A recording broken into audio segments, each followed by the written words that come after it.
Chers amis, bonjour ou bonsoir, peu importe l'endroit où vous êtes et à partir duquel vous nous suivez. Bienvenue dans votre émission Rihat Yasmine qui vous vient chaque samedi 20h, heure locale du Canada. مرحبا بكم في ريحة الياسمين حصة تجيكم كل سبت تاع الساعة 8 ساعة تاع كندا. Donc, sous un tapis musical interprété par notre ami Kamel, propriétaire de la galerie Yara, dans laquelle ou à partir de laquelle on diffuse en direct cette belle émission que vous aimez tous. Donc, Kamel nous a interprété un très beau morceau du regretté un grand chanteur kabyle, c'est chanteur Idir, bien sûr très connu en Algérie et qui nous a quittés ça fait pas longtemps, mais qui a laissé beaucoup de très belles chansons que nous écoutons tout le temps dans notre quotidien. Et donc, on n'oubliera jamais Idir. Bienvenue encore une fois, merci de votre suivi pour cette belle émission. Aujourd'hui, j'ai le plaisir et la joie d'accueillir et de partager cette émission avec une ancienne amie que j'ai retrouvée après plus de 30 ans. Et je vous dirais que c'est aujourd'hui que j'ai su que c'est quand j'ai fait le contact. Je ne savais pas que c'était elle, donc c'était une surprise aujourd'hui lorsque j'ai vu, pour vous dire que vraiment les belles surprises dans cette vie, c'est pas ce qui manque. Et donc j'ai pris contact avec elle par téléphone. Mais je ne savais pas que c'était elle. C'est lorsqu'elle s'est présentée que je me suis dit, mon Dieu, c'est mon ancienne amie avec qui on a fait des études ensemble. Il s'agit de Karima Ouazar. Bonsoir Karima. Bonsoir, merci Fatiha pour l'invitation. Ça fait vraiment plaisir et c'est vraiment émouvant comme moment de te retrouver. Donc moi je te connais très bien, mais nos amis qui nous suivent ne te connaissent pas beaucoup ou peu. Donc si tu nous parles de toi un petit peu, juste tu te présentes à nos amis. Merci Fatiha pour l'invitation. Moi dès que tu m'avais parlé d'archéologie, j'ai su que c'était toi. Je me suis dit, ça va être une belle surprise. On va voir si elle se souvient encore de moi. Donc, Oui. écoute, rapidement, je suis Karima Ouazar. J'ai fait des études en archéologie. Ensuite, j'ai fait ma maîtrise ou mon magistère, comme on le disait à l'époque, en histoire et anthropologie. L'histoire et civilisation de l'Afrique du Nord. Donc j'ai enseigné à l'université de Béjaïa pendant 8 ans l'histoire justement. Donc j'ai enseigné en langue amazigh plus variante kabyle et je suis ensuite arrivée au Canada. Québec. Actuellement je suis guide muséal, guide interprète dans le musée de Pointe-à-Calière qui est un musée d'archéologie. Oui, le musée Pointe-à-Calière, un très grand musée situé ici à Montréal. Et puis, en tant qu'archéologue, tu encourages tout le monde à aller faire des visites puisqu'ils ont de très belles expositions. En tant qu'ici montréalaise d'adoption depuis une dizaine d'années, j'invite tout le monde à aller le voir. C'est le lieu même où on connaît l'histoire de la fondation de Montréal. Exactement. Alors, Karima Ouazar, qui va aujourd'hui participer avec moi dans cette émission, mais qui va nous enchanter c'est-à-dire qu'elle va nous parler de pas mal de choses sur le sujet justement de cette émission qui est la Kabylie. Donc c'est la Kabylie qui est en honneur aujourd'hui. Nous avons décidé de mettre de la lumière encore plus et plus, puisque la Kabylie est connue. Il y a beaucoup de gens qui l'ont découvert, il y a beaucoup de gens qu'on connaît dans notre entourage qui y vivent, qui sont natifs de cette région-là. Mais il y a beaucoup de personnes qui ne connaissent pas encore des choses sur la Kabylie. C'est pour ça qu'on a choisi ce sujet. Et donc, Karima et moi, nous allons parler de la culture, des traditions de la Kabylie. Et puis, c'est vraiment c'est avec honneur qu'on le fait. Donc, Karima, toi, en tant qu'archéologue, anthropologue, en tant que fille de la Kabylie, si tu avais à résumer l'identification de la Kabylie, tu aurais dit quoi? فنمثل فاتحة اللي كان مسلايس ستبغيليف فايغا اش كنت يغف فد فن خواياكينا مناد بالقبايل اللي سفكت المسلاي. Donc ce que je viens de dire c'est simplement qu'un des fondements justement de la kabilité c'est parler la langue kabyle ou tout simplement la variante kabyle de Tamazight. Alors il est très difficile de parler d'identité. On le sait que individuellement, chacun peut se définir comme il veut. L'identité peut varier d'un individu à l'autre, mais évidemment, pour cette région, afin de pouvoir parler de ces spécificités, il faut l'identifier. Donc, qu'est-ce que la Kabylie? C'est d'abord une région de l'Afrique du Nord. Donc, la nord-africanité. C'est une très grande région de l'Afrique du Nord. La nord-africanité de cette région est indéniable. Elle y appartient autant géographiquement qu'historiquement, donc le nord de l'Afrique, mais plus généralement l'Afrique. On sait tous que le mot Afrique vient de là. Oui. Donc on peut retracer ce nom-là, on ne peut pas l'oublier. Méditerranée aussi, c'est une identité millénaire, plusieurs fois millénaire.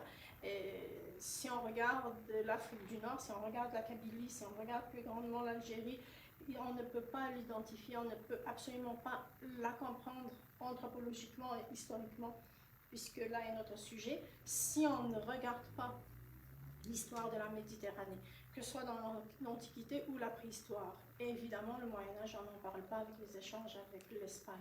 Mais c'est certainement la seule façon de comprendre la complexité de cette identité, mais aussi son originalité. Il y a aussi le fait qu'elle n'est pas facilement assimilable. Donc on ne peut pas assimiler une telle identité, et ce sont probablement ces éléments-là qui nous disent le pourquoi et qui justifient ça. Et puis, sur le côté géographique, parce que moi, quand j'étais en train de préparer justement l'émission, il y avait pas mal de personnes qui m'ont envoyé des messages pour me dire ah, Fatiha, attention, tu ne parles pas de notre région, etc. Parce qu'en Algérie, très souvent, quand on parle de la Kabylie, on associe deux régions. On associe la Bougie, Béjaïa, et Tizi Ouzou, la grande Kabylie et la petite Kabylie. Mais il y a d'autres régions qui font partie de la Kabylie en Algérie, hein, entre autres Bouni Ouelfilan, donc ça va jusqu'à Sétif. Est-ce que tu es d'accord avec moi? C'est-à-dire si on peut parler de la répartition géographique de la Kabylie, on peut aller jusqu'à Djedje même. Hein. C'est très difficile de parler de la Kabylie si on ne prend pas la dimension historique en considération. Et l'élément géographique est probablement la chose la plus difficile. Parce que c'est pour ça que je disais en commençant, l'identité, les individus peuvent se définir comme ils veulent. Parce que si on retourne un petit peu dans l'histoire, mettons au moment où la France arrive, ça déborde énormément. Tout le sétifois était encore parlé encore kabyle. On avait une bande de communication entre la Kabylie et les Aurès. Il y avait des va-et-vient, donc linguistiquement il y avait une continuité, c'est ça qui a donné la variété qu'on sait entre le Sahel et le reste. Donc géographiquement c'est beaucoup plus grand qu'on ne le pense. Aujourd'hui oui, mais juste personnellement, si on veut voir géographiquement, moi je préfère les dénominations, la Kabylie du Djurdjura et la Kabylie des Babors. Voilà. Parce que les Babors nous amènent vers le Sétifois justement, vers Trouviretz, Bouira et vers le Borj. Donc, je suis d'accord avec toi. Grande et petite Kabylie, c'est des termes qui ont été beaucoup usités par la France, mais qui n'ont aucune résonance réelle au fait. Oui. Donc il y a la Kabylie du Djurdjura. Djurdjura c'est le mont du Djurdjura, c'est les montagnes du Djurdjura. Et le côté de Babor, donc quand on dit la Kabylie du Babor, c'est Sétif, Djedje, parce que toutes ces régions-là parlent le kabyle. Hein. C'est ça. Puis tu sais que nous, quand on faisait les fouilles, donc on allait du côté de Djedje et tout, quand il était question de fouiller à des endroits vraiment lointains, c'est des petits patelins, ces petits villages, les gens parlaient kabyle, leur langue. Leur langue. Mais c'est de la mazir. Oui.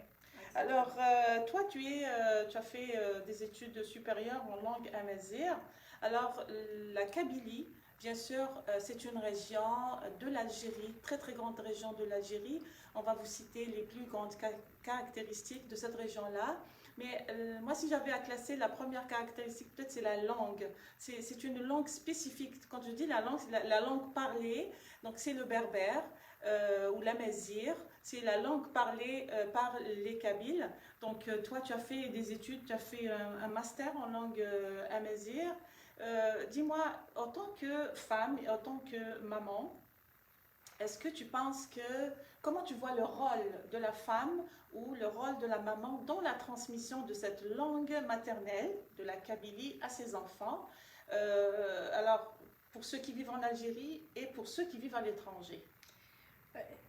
On va commencer par ceux qui sont en Algérie. Oui, parce qu'il faut vraiment séparer les deux. puisqu'on n'est pas là pour faire des reproches à quiconque.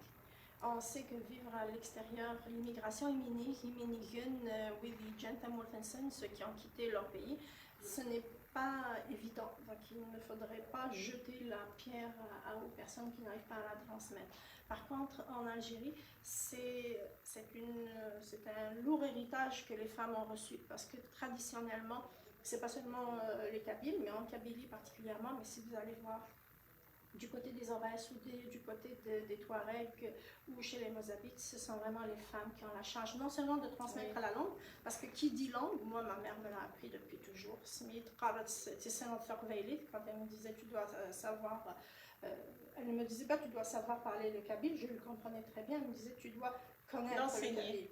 Non, connaître le kabyle. Ça veut dire non seulement le parler, puisque Sarveili, ce n'est pas seulement une langue, ce sont les traditions, c'est une façon d'être, c'est une façon de se comporter avec l'autre, c'est une façon d'échanger avec les autres. Donc c'est tout en éducation.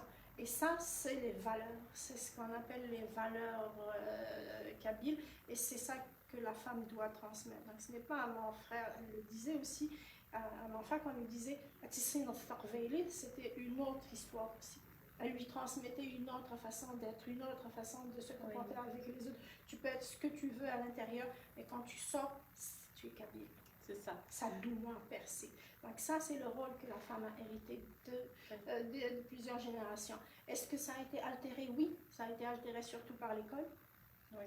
Et maintenant, ça c'est un changement que nous devons absolument vivre.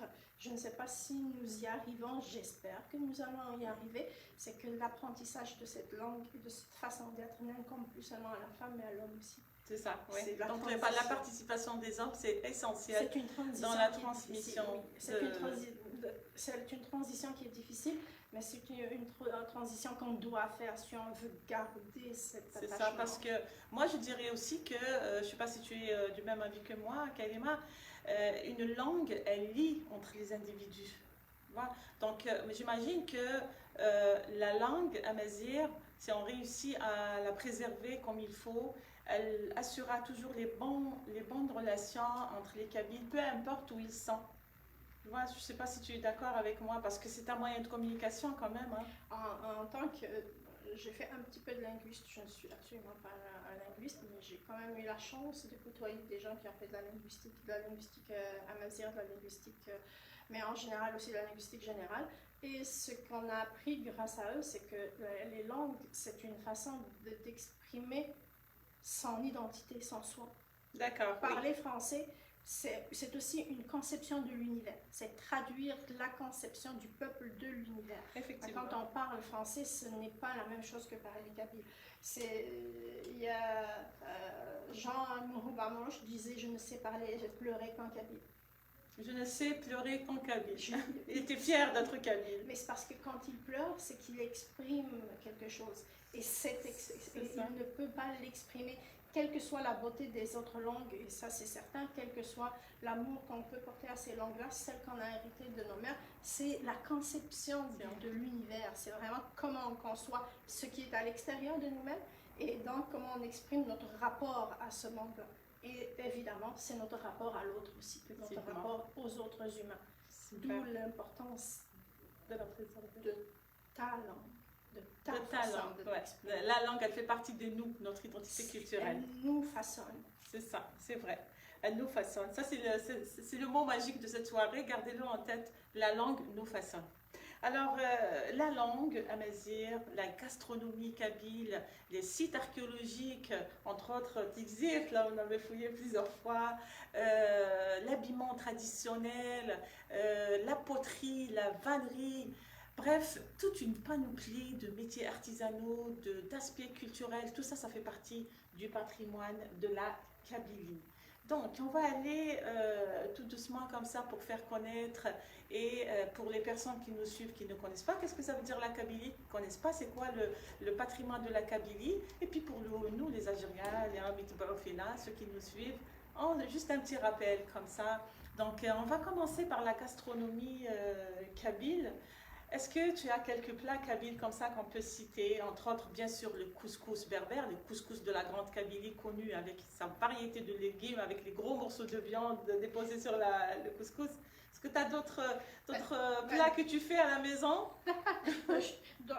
Du côté pour le couscous, on a le couscous avec les légumes et la sauce, mais vous avez aussi un couscous pour ceux qui sont végétariens. On sait qu'il y en a de plus en plus. Vous avez les légumes qui sont cuits à la vapeur avec le couscous, donc pas besoin d'y ajouter de la viande. Vous pouvez le mettre, oui, à fourreau.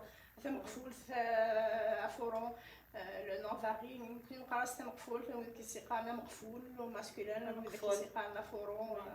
Donc, aforo ou amkfoul, c'est un couscous où tous les légumes ne sont pas préparés dans la sauce, mais sont évaporés. Nous avons aussi le couscous avec une sauce rouge, avec beaucoup de légumes. عندنا مقارنة avec le pain. Alors, si vous voulez une salade en été, أغرم بالحميص نغرم فلفل في الطماطش نكون غادي نقاص فلفل في الطماطش كيف كيتقان الحميص. Donc chez nous on dit juste tomate et poivron, mais dans d'autres régions ils appellent ça l'hmis, c'est un nom. Donc ça c'est une salade très légère de la Provence, c'est un vrai délice avec du sel et de l'huile d'olive, donc avec de la galette, donc qui est traditionnellement. Vous avez aussi fashboat, donc c'est des feuilles. C'est des feuilles avec une pâte. De la pâte. Okay. Et puis là, il y en a qui les préparent avec de la sauce, d'autres vont les préparer ensuite avec juste du lait. Vous avez, mon Dieu, c'est Kolvavine. Kolvavine, oui, connu aussi dans la région de Bijaya, même les gens de Stif apparemment. Très équilibré, très délicieux. Vous pouvez les préparer aussi à la vapeur ou dans de Alors, Kolvavine, c'est des boules de semoule qui sont mélangées avec beaucoup d'herbes, qui sont parfumées avec. C'est le seul plat que je connais où vous pouvez mettre toutes les épices que vous voulez. Toutes les épices que vous voulez, oui. Mais il est délicieux. Ça ne peut que l'améliorer. Et ces boules-là de semoule, elles sont cuites dans une très bonne sauce. Ils font avec de la viande ou bien avec du poulet? En général, pas de viande du tout. C'est ça, mais oui. On peut y ajouter. Mais c'est délicieux. Mais c'est vraiment délicieux. Ouais. Ça fait 30 ans que je n'ai pas mangé ce plat. Moi, les enfants, c'est fou, hein? Parce qu'il faut savoir le préparer aussi. La caractéristique, vraiment la grande caractéristique de la cuisine kabyle, c'est qu'elle est très très riche en légumes. Et puis, elle est épicée, on va dire, puis c'est connu avec la sauce rouge. Hein. On n'a pas de sauce blanche. Hein. Pas vraiment, pas forcément. Je sais qu'il y a quand même des régions où on utilise moins de tomates, mais oui, c'est essentiellement rouge. Mais c'est caractéristique, je pense, de l'Afrique du Nord en général, c'est le blé aussi. Oui. Donc les légumes, mais on a énormément de semoule. C'est une marque de l'ancienneté, encore une fois, de cette civilisation qui remonte au blé de Massinissa, le grenier de Rome. Oui, on parle de l'Égypte, mais l'Afrique du Nord aussi. Oui, donc oui, il y a beaucoup de légumes parce que chacun a son jardin, les femmes surtout. Du moins dans ma région, s'occuper des jardins. Donc chaque famille avait son propre jardin. On avait donc des légumes de saison et des légumes secs pour l'hiver. On a aussi l'huile d'olive connue en Kabylie. Tous les plats en Kabylie se préparent en utilisant l'huile d'olive puisque les olives, c'est la Kabylie. Puis quoi, c'est la meilleure. Pour moi, c'est la meilleure, l'olive de la Kabylie. Que ce soit du côté de Babor ou bien du Djurdjura. C'est comme pour le couscous. Quand vous dites c'est quoi, quand on pose la question à un Kabyle, quel est le meilleur couscous au monde, il va répondre celui de ma mère. Celui de ma mère. Donc l'huile d'olive aussi. Quelle est la Tous les meilleure couscous de mer sont c'est celle de la terre de mon père. Alors, ça c'est pour la gastronomie. C'est sûr que si on passe des heures et des heures à parler des plats traditionnels de la Kabylie, on ne va jamais en terminer parce qu'il y en a tellement beaucoup. Mais juste qu'il faut garder en tête, c'est que c'est une cuisine très très riche en légumes, très bonne aussi parce qu'elle est aromatisée avec plein de choses, mais aussi l'huile d'olive, elle est présente. Donc c'est tout simplement une cuisine méditerranéenne santé, on va dire. Et c'est ça. Et maintenant pour l'habillement traditionnel. Alors aujourd'hui, on a essayé de choisir un peu les modèles, quelques modèles de la robe kabyle. Moi, je porte une robe kabyle. Je l'ai choisie parce qu'il y a beaucoup de couleurs. Il y a aussi des schémas qui font rappeler la culture kabyle et son histoire. Karima également, elle porte une très très jolie kabyle. Elle est un peu plus simple, mais elle est très significative avec le zigzag, la couleur. Est-ce que tu peux nous dire un peu sur la robe kabyle? Actuellement, en Kabylie en général, c'est vraiment un mouvement qui s'est généralisé on est en train de... C'est un peu la robe de ma grand-mère. C'est comme ça qu'il la nomme, c'est parce que il y a, je ne sais pas si c'est il y a 20 ans ou un peu plus, les robes étaient généralement faites avec ces couleurs-là, avec ces zigzags-là.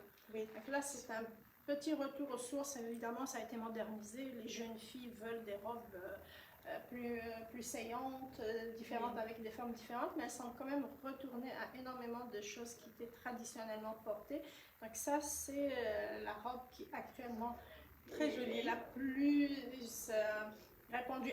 Pas celle-ci, mais les couleurs varient, les formes varient, mais on va utiliser le même type de zigzag parce que c'est un rappel, justement, c'est un retour aux sources qui, ma foi, est une belle façon d'exprimer son attachement aussi aux générations qui nous ont précédés. C'est donc le modèle qui... Moi, je dirais aussi que les couleurs qui sont utilisées dans les robes kabyles sont vives, tout simplement parce que la Kabylie, c'est connu avec sa nature. Et quand on dit la nature, c'est le vert, c'est le jaune, c'est le rouge. Et la robe kabyle reflète tout simplement la nature dans laquelle est répartie la Kabylie. C'est aussi des couleurs qu'on retrouve énormément dans l'art. Oui, on va parler de ça, justement. De l'art traditionnel, des formes. Donc, les formes géométriques, je pense que toi aussi, comme préhistorienne, tu sais que ça remonte à l'aube. Chaque forme a son histoire hein, dans la robe kabyle. Toutes les formes qu'on voit là, c'est pas n'importe quelle forme, mais elles sont très significatives. Les arts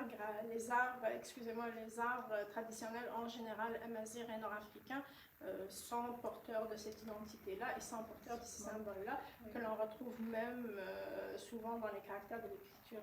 Très bien, donc c'est lié, c'est des symboles qui racontent, en fait, moi ce que je leur dis, la robe de la Kabylie raconte l'histoire de la Kabylie à travers ses couleurs et ses formes.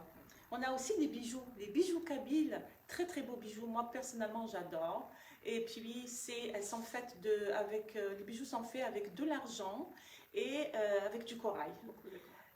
L'argent, donc c'est très connu dans la Kabylie. Le corail vient de la Méditerranée, puisque nous, on est un pays très riche en corail, avec 1300 km d'étendue du littoral. Donc c'est un littoral assez vaste qui fournit une richesse extrêmement grande de corail. Donc c'est très utilisé dans les bijoux et c'est de la bonne qualité de corail.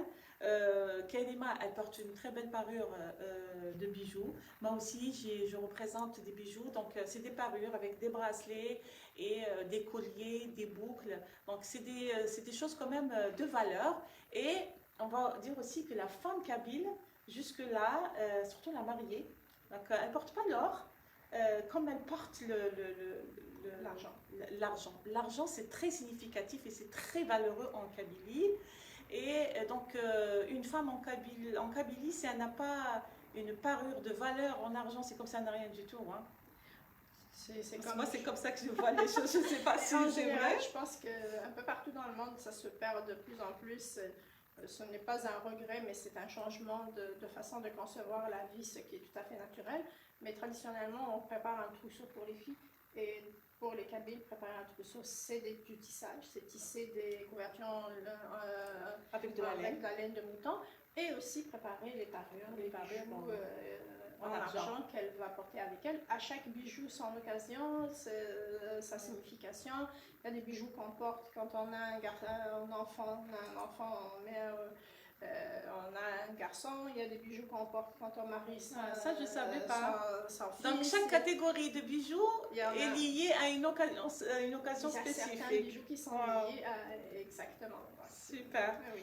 Et puis, là tu m'apprends, Karima. Tu as parlé de la tapisserie aussi, donc la Kabylie est connue avec ses très beaux tapis. Les tapis, c'est la même chose. On utilise, donc c'est les tapis faits avec de la laine de mouton et on utilise beaucoup de couleurs naturelles et aussi beaucoup de formes, comme j'ai dit, qui reflètent toute une histoire profonde de la Kabylie.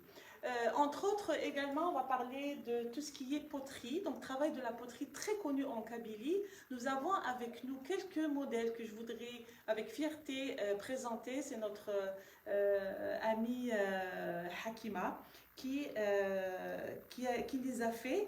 Puis Hakima, elle est avec nous. Elle a eu vraiment la gentillesse de nous les passer. Je vais vous les montrer. Donc on a ici On va commencer par ce coffret. Non, on va aller d'abord la poterie. Donc regardez, on a... C'est un cache-pot, d'accord? Voilà, c'est un cache-pot, il est magnifique. Regardez les formes que nous avons, qui reflètent carrément la Kabylie. En fait, les formes kabyles, on les retrouve partout, hein? Oui, et moi j'aime bien dire que c'est plus large que la Kabylie parce qu'on les retrouve aussi chez les Touaregs, sur les bijoux Chez les Touaregs, oui.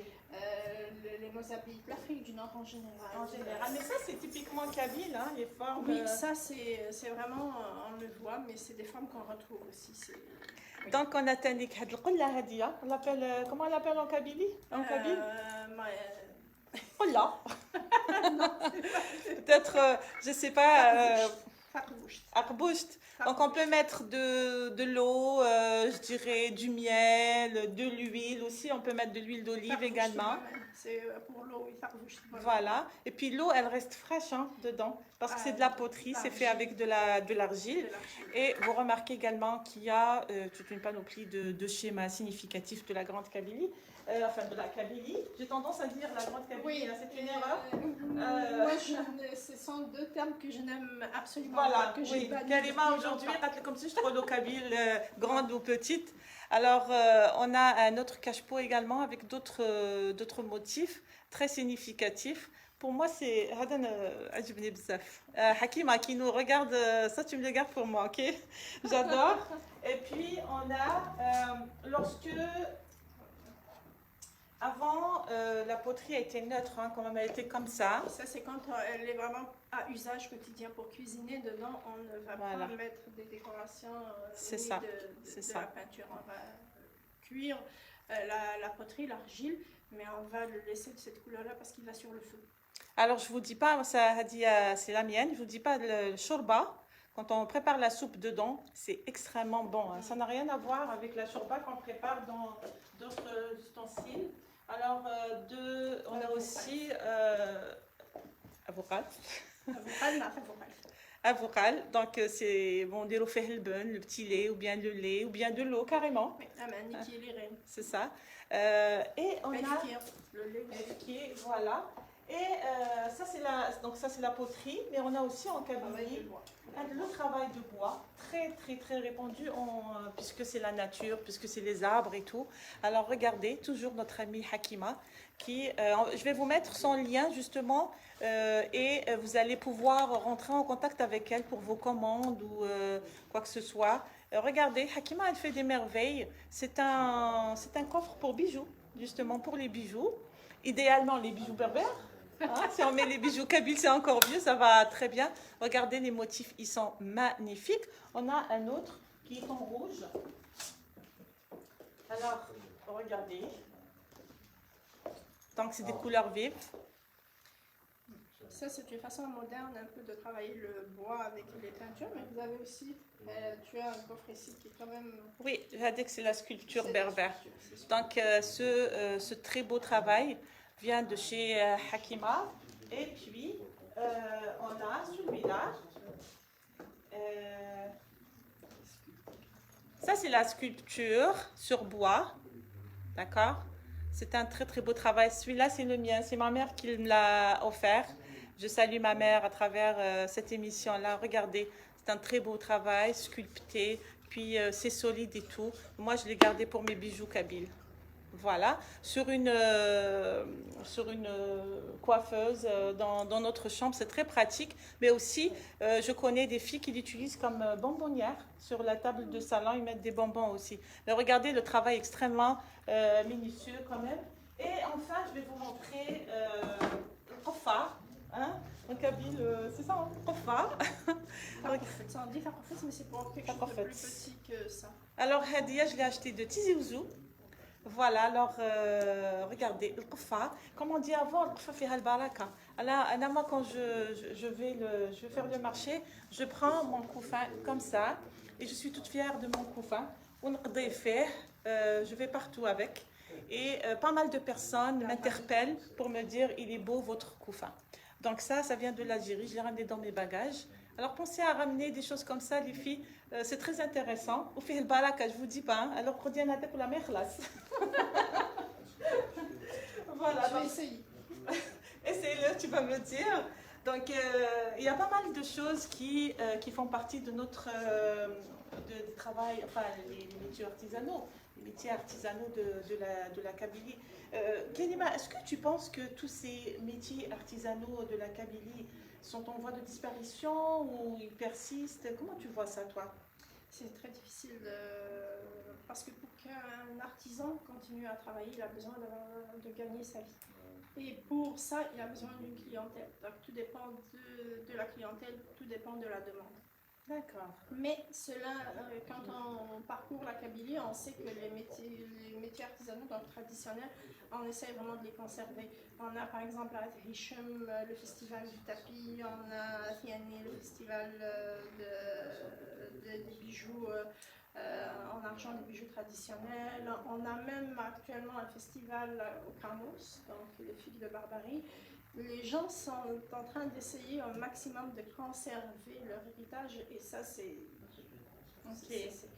une chose qui est extrêmement importante et c'est une chose qui est faite par la population et qui est remarquable. Les habitants de ces régions-là sont vraiment remarquables. Je tiens non seulement à les féliciter, mais à les remercier de façon, mais vraiment énormément de conserver ces traditions-là. Donc, ça se conserve. Maintenant, est-ce que c'est à grande échelle? Ça, c'est le défi.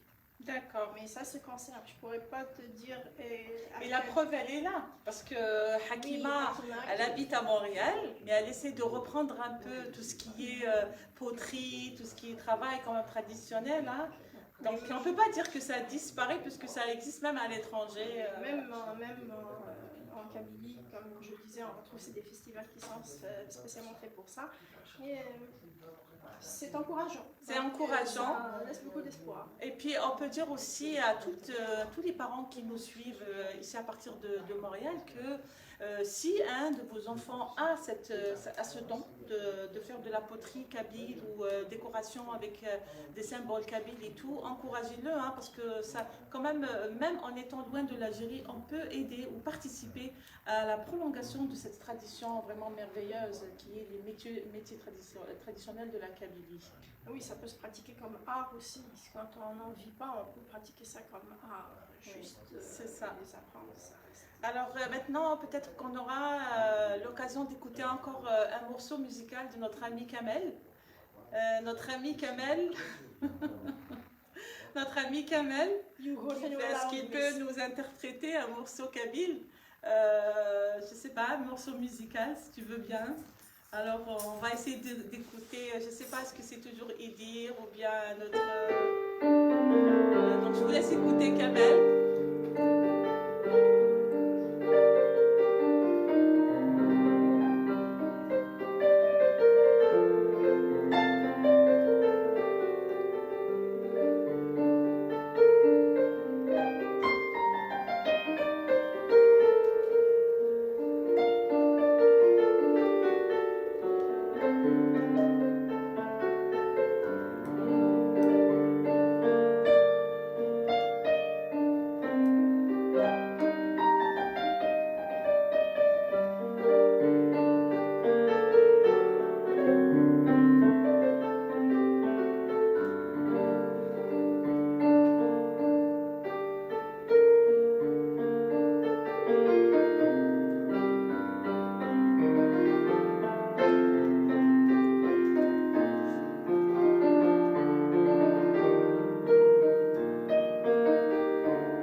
recevoir notre ami Kamel, le propriétaire de Galerie Yara, à partir de laquelle on est en train de diffuser cette émission.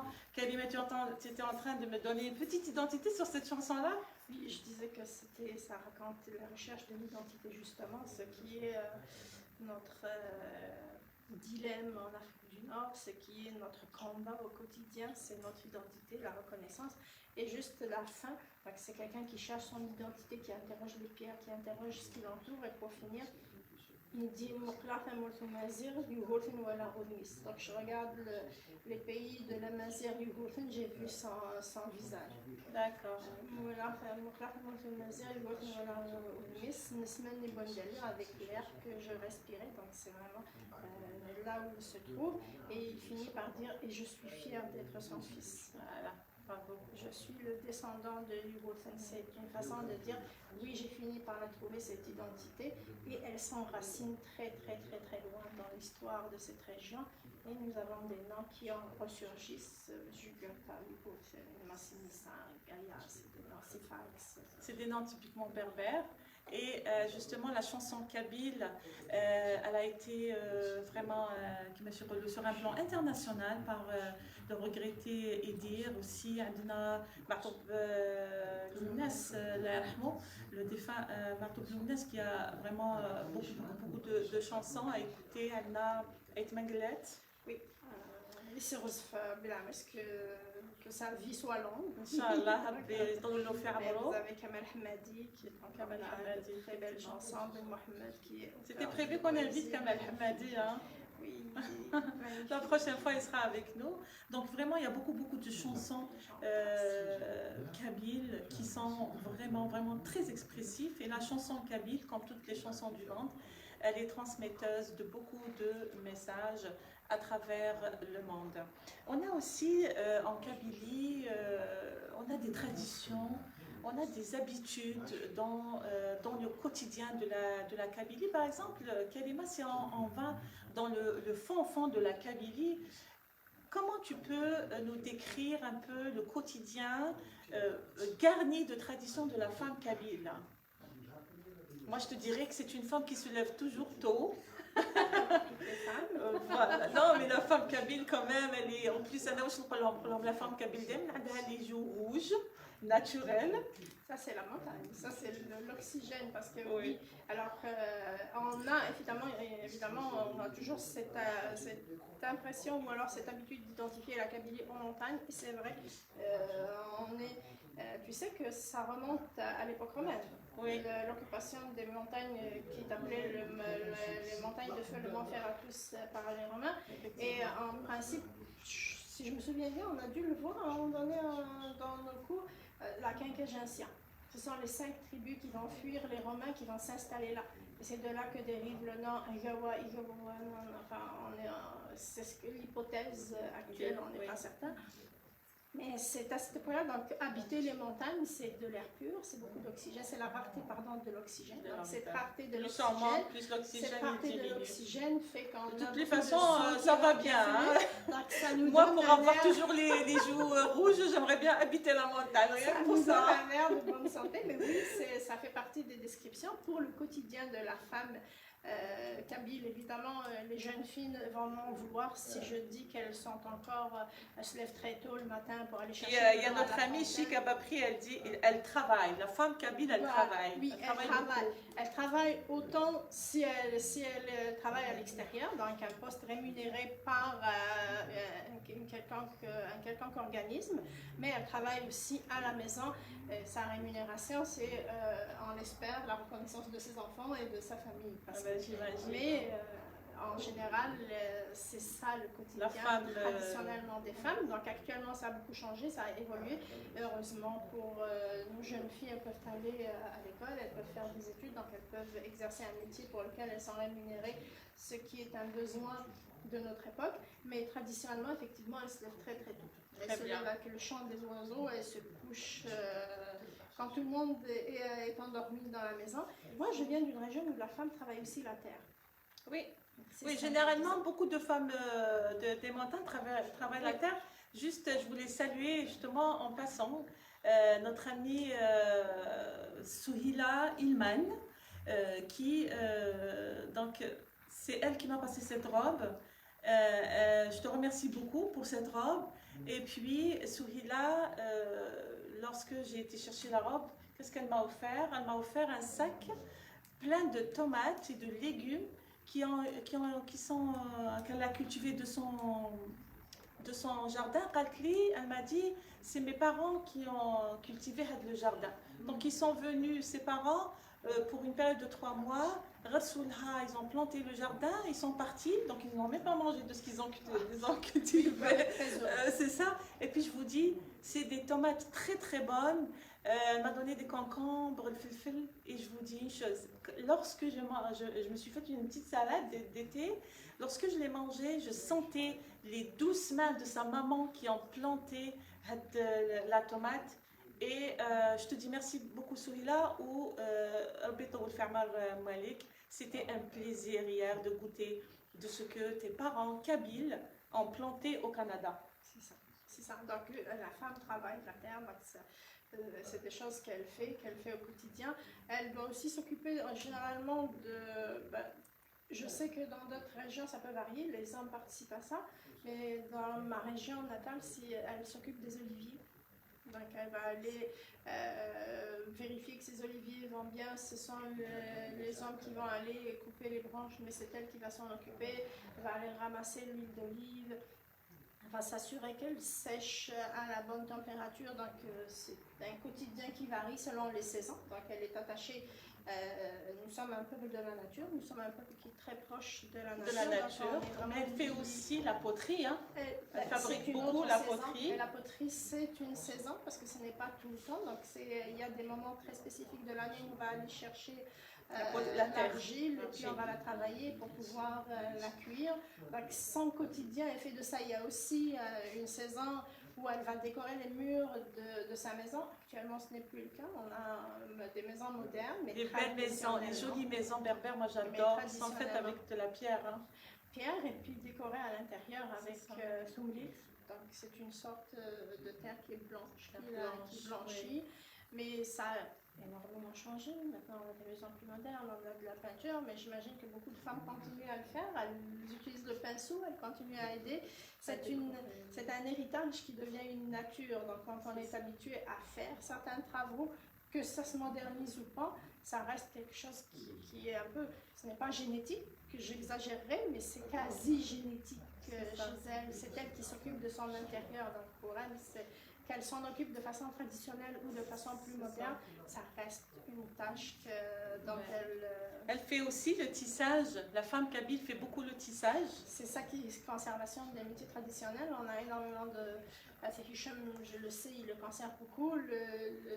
Dans le village natal de ma mère, Sahel, les jeunes filles ont appris aussi à faire les métiers à tisser. Donc oui, c'est elle qui transmet beaucoup des métiers traditionnels sont transmis par les mères à leurs filles, effectivement. Alors, je vais lire quelques messages de nos amis. Donc, Andena Tézéré, salut Tézéré, merci beaucoup pour ton aide, pour la préparation de cette émission. Donc, je vais dire d'abord mes remerciements. Je remercie Tézéré pour son aide. Je remercie Souhila Ilman et également, en fait, Souhila, elle loue des robes, donc entre autres cette robe kabyle, et elle a tenu à ce que je la porte. Elle participe beaucoup avec ses robes dans cette émission-là. Nous avons Hakima Zeraoui, donc c'est elle qui a fait ce beau travail en terre et décoration sur le bois. Hakima Zeraoui, je vais vous mettre son lien.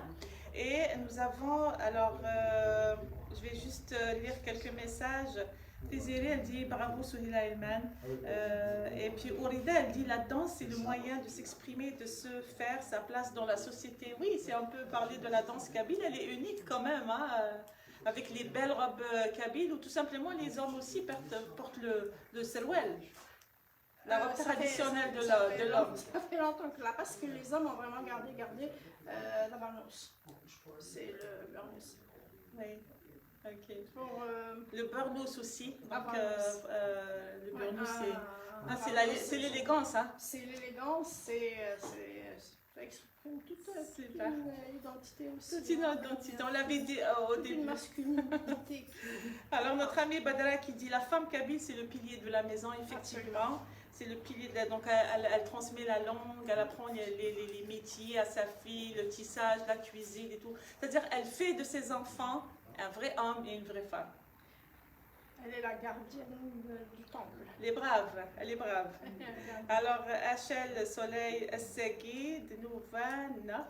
سيد ببنا ستيفن وي وفند مسلينا فمسليتنا في ثلاثنا وكنا مسليسيس ديزونا شد نقرا. On aurait espéré que ce soit justement un apprentissage qui se généralise et qu'on comprenne que c'est... Effectivement. Pour comprendre une identité, il est important de comprendre la langue qu'il exprime. Effectivement.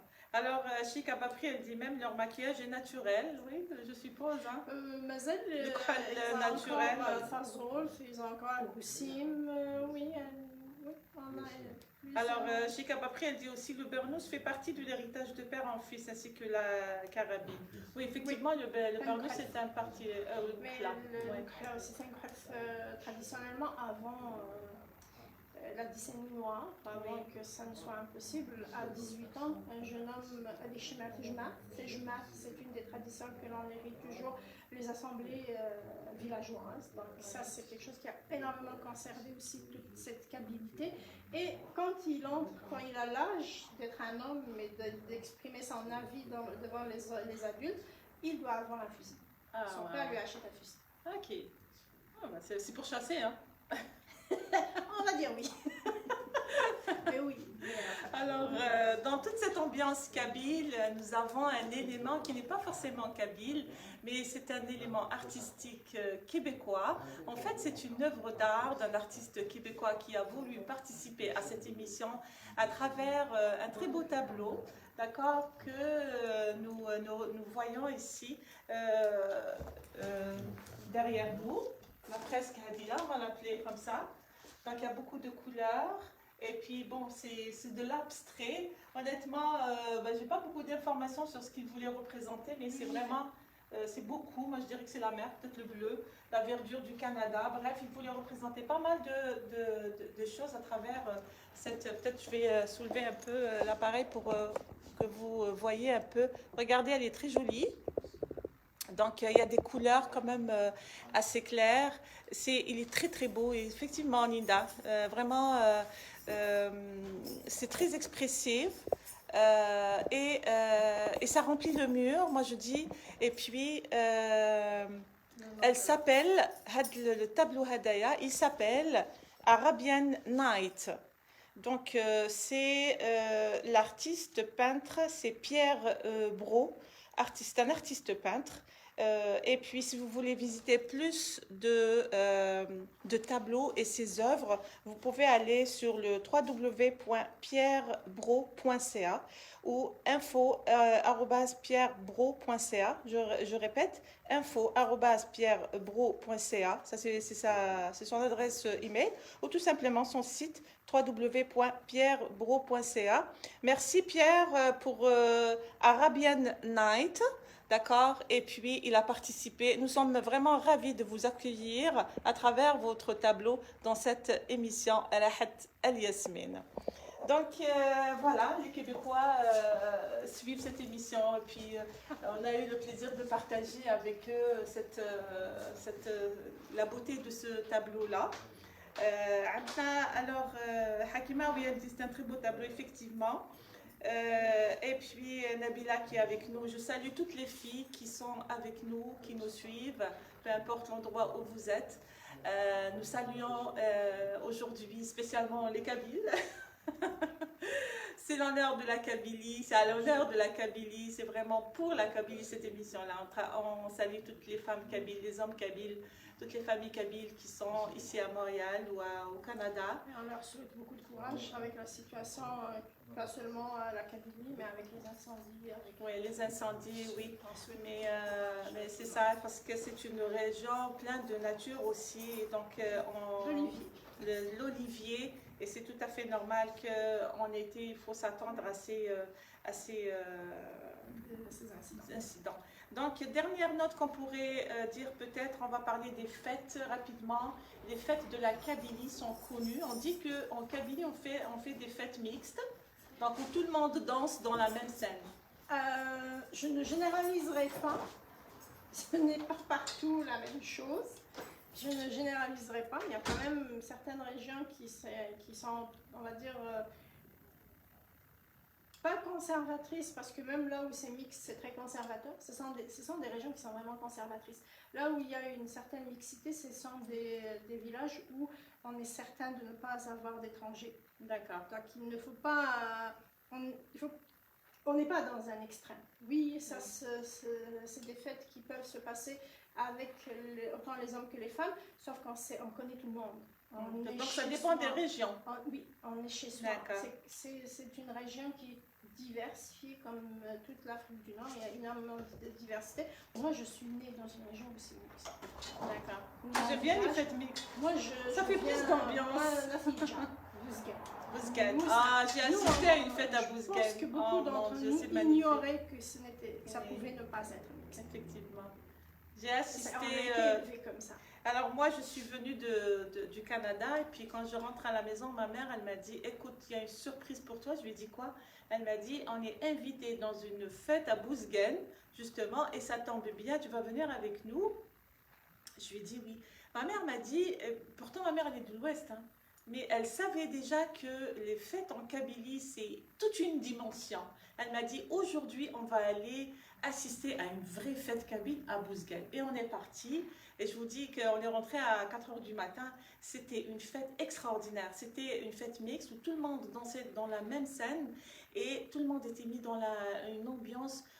Comme l'achat, le dîner, quand ils ont commencé à servir à 5 h de l'après-midi jusqu'à 2 h du matin, on met au clos. Et il y avait plein de gâteaux, il y avait le rfef, il y avait vraiment... Toute la soirée, on mangeait. C'est celui qui faisait le régime avec la soirée, tout était parti. Mais ça va partir avec la danse. C'est ça, mais c'est tout le monde qui a dansé. Il y avait de belles robes kabyles, il y avait des bijoux. Moi, franchement, j'ai jamais vu une fête aussi belle, mais c'était vraiment... C'est ce qu'il faut assister comme fête kabyle. Hein. C'est pour ça que je dis, moi, il faut aller dans la montagne pour les vivre, ces fêtes-là. Parce que comme tu disais justement, on t'a parlé, il y a le sétifouin, quand on dit la Kabylie, c'est beaucoup plus large que ça, donc on ne va pas généraliser. Mais oui, cette idée de mixité, même si parfois on n'y arrive pas, mais dans on va dire, comment je vais appeler ça, quand la fête peut être seulement dans la famille large, là, ça devient, même si ça ne l'est pas à l'extérieur, ça le devient quand c'est dans la famille large. Oui, donc, quand on a cette notion de confiance. Oui. C'est ça, notre amie Samia, elle dit les fêtes kabyles qui sont mixtes, mais des gens de la famille et du village, tout le monde se connaisse. C'est ça. C'est ça, je disais, exactement. C'est ce qu'on vient de dire. Karima, exactement, ce n'est pas une mixité au sens propre du mot, mais seulement en famille, effectivement, les familles et les... Ou le aussi, les voisins. C'est ça, c'est pour ça que je dis ça varie. Moi, dans ma région, c'est vraiment tout le village. Okay, et parfait. Évidemment, vous avez des cousins, quand la femme, par exemple, l'épouse de celui qui prépare le mariage, ou la mère, vient d'un autre village, sa famille du village voisin va venir, mais il y a des liens. Parce que le harma, le hishma, il y a des liens. Et c'est surtout quand on sait que ces personnes-là vont faire attention à notre honneur, comme nous, on fait attention à leur honneur. Oui, l'honneur de la Kabylie, on n'y touche pas. Hein, c'est ce que on ne joue pas avec ça. Ce sont des valeurs. Donc ça, c'est des valeurs. Je connais tes valeurs, tu connais les miennes, donc on sait quelles sont les limites de chacun. C'est très important. Ça, c'est... Alors, Bourida, elle dit mix, mais bien organisé. Chez nous, les étrangers doivent se retenir et ne dansent pas avec les gens qui font la fête. Ah, d'accord, Parce qu'on peut inviter ses amis, mais ils ne dansent pas. L'étranger ne danse pas. Amis, ben, mon ami ne va pas danser avec ma cousine ou avec la fille de mon voisin. C'est ça. C'est un garçon qui est ami de mon frère et je ne vais pas le faire danser. C'est ce que je dis. On connaît les valeurs de chacun, on partage les mêmes valeurs, donc tant qu'on est dans cette dimension-là, parce que c'est une dimension symbolique, mais c'est un symbolisme qui est connu, c'est Guitarvey. C'est ce que je disais au début. Ouais. Ce n'est pas seulement une langue, c'est une conception de l'univers. Donc, quand on connaît cette langue, on sait où s'arrêter. Effectivement. Donc, on appartient à la même sphère, on appartient à la même valeur. On se comprend sans forcément nommer les choses. Donc, les gens de l'extérieur ont toujours dit « Ah oui, c'est mixte en Kabylie ». Mais non, si vous connaissiez les valeurs, vous sauriez... C'est pour ça que moi je t'ai posé cette question, parce que beaucoup de gens disent la Kabylie, les fêtes mixtes, mais aujourd'hui, nous, on est en train de dire oui, c'est mixte, mais ça se passe entre les membres de la famille, à la rigueur, les voisins, mais c'est des gens qu'on connaît et à qui on fait confiance, parce qu'on sait qu'ils vont faire attention à l'honneur de la femme qui est là à danser ou à la jeune fille. On est dans une sphère, c'est comme si on introduisait quelqu'un dans le sacré. C'est un domaine sacré.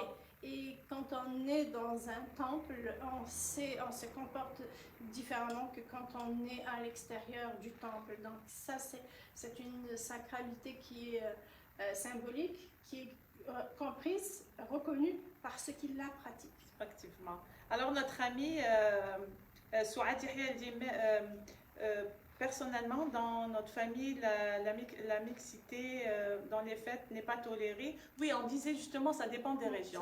Donc, il y a des régions où les fêtes sont mixtes. Il y a des régions de la Kabylie où les fêtes ne sont pas mixtes. Il y a des régions où ça a reculé aussi. Il y a des régions, mais ça, c'est le fait du monde en général. Oui, même si vous regardez en général, il y a des régions où ça a régressé pour des raisons qui les concernent. Ça dépend des événements ou autres. Donc ça ne l'est plus. Enfin, je dis régresser, je veux dire où ça a changé. On ne parle pas d'évolution ou autre parce que ça, c'est encore une fois une façon de concevoir son quotidien. Il y a des régions où ça a été abandonné alors que ça existait. Il y a d'autres régions où on a adopté ce mode de fête-là alors que ça n'était pas là dans le temps. Il y a des régions aussi où la présence du colon français, parce que ce qu'on ne doit pas oublier, c'est que la Kabylie n'avait jamais été colonisée avant l'arrivée des Français. D'accord. Jusqu'en 1857, ni les Turcs, ni aucune autre des nations qui a précédé n'a réussi à pénétrer la Kabylie. Okay. Donc quand la France est arrivée, tout a changé parce qu'il fallait se protéger contre cette présence étrangère. Donc beaucoup de choses ont évolué, beaucoup de choses ont changé.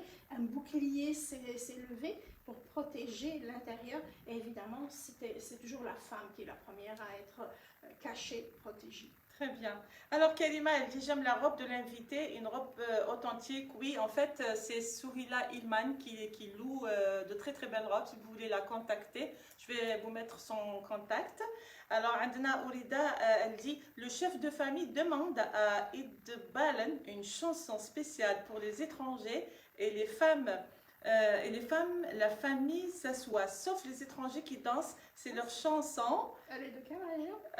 Tu es de quelle région, Ourida? Rappelle-nous. Mais c'est formidable, donc les étrangers dansent quand même. C'est un code. C'est tout un code. Super.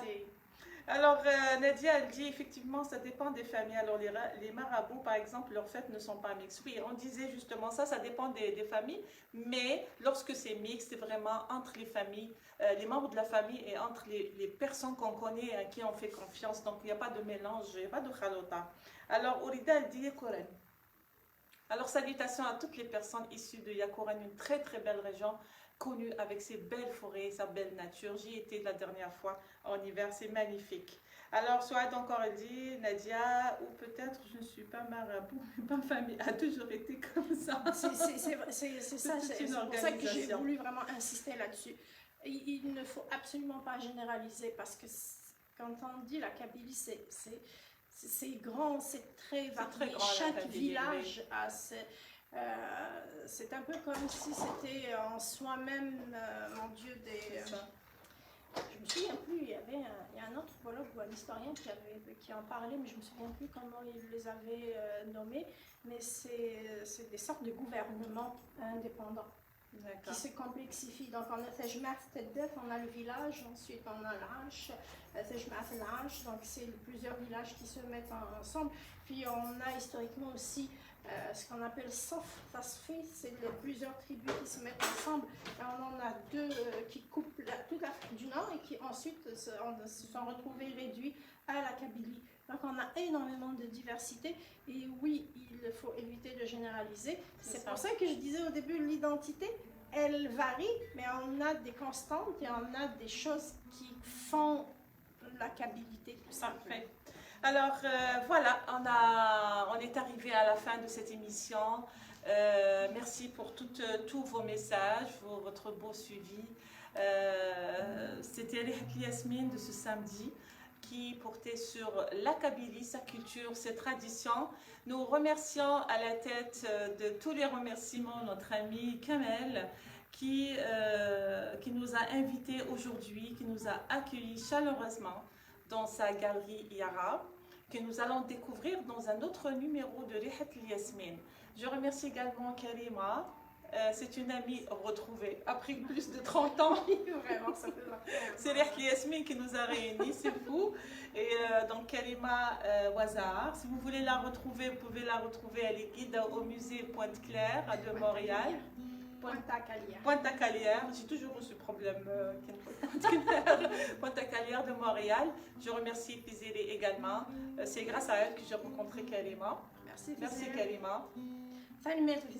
Merci à toi aussi, Fatiha. Ça fait vraiment un plaisir. Merci beaucoup. Merci à toutes les filles qui nous ont suivis, vos commentaires.